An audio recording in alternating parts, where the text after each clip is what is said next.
अस्सलामुअलैकुम नाजरीन जी, मैं हूं नाइला भट्टी और आप देख रहे हैं न्यू BBC न्यूज HD। आइए शामिल करते हैं आज की अहम खबर। संजूरू रिपोर्ट। मुनव्वर अली पंवत Jam Nawaz Ali government primary school एक खान चांडियों में फर्नीचर और दीगर सहूलियात का फुकदान। PP रहनुमा नवाबजादा जाम शहबाज अली खान का नोटिस। तलबा तालिबात को बैठने के लिए फर्नीचर फराहम कर दिया गया।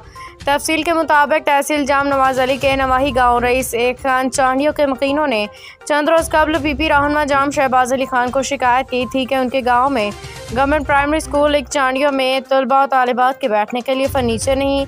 बच्चे और बच्चियां फर्श पे बैठ के तालीम हासिल करते हैं, जिस पे जाम शहबाज अली खान ने स्कूल का दौरा किया था और गांव वालों को यकीन दिलाया था कि वो उनका फर्नीचर मसला जल्द हल कर देंगे। आज शहबाज अली खान ने अपने फोकल पर्सन डॉक्टर राजकुमार सोधर और सरवरी शाहनवाज के जरिए स्कूल में फर्नीचर भेज के अपना वादा पूरा कर दिया, जिस पे गाँव वालों और स्कूल के उस्ताज़ा ने उनका शुक्रिया अदा किया। हमेशा ग़रीबन मिस्किनन जे कम आयो आहे। असां जाम साहब वॾो आहे, शहबाज अली खान, हैदर अली खान, शफी अली खान सभु असांजा वॾा आहिनि। उन्हनि जा मूं ते अॻ में बि एहसान आहिनि, जा मदद अली खान जा वॾा मूं ते एहसान आहिनि। स्कूल जी महिरबानी जा मदद अली खान जी आहे, उन खां पोइ शहबाज अली खान जी आहे। ऐं साईं खे चवां साईं। अब तक के लिए इतना ही। मज़ीद खबरों और अपडेट्स के लिए देखते रहें न्यू BBC न्यूज HD।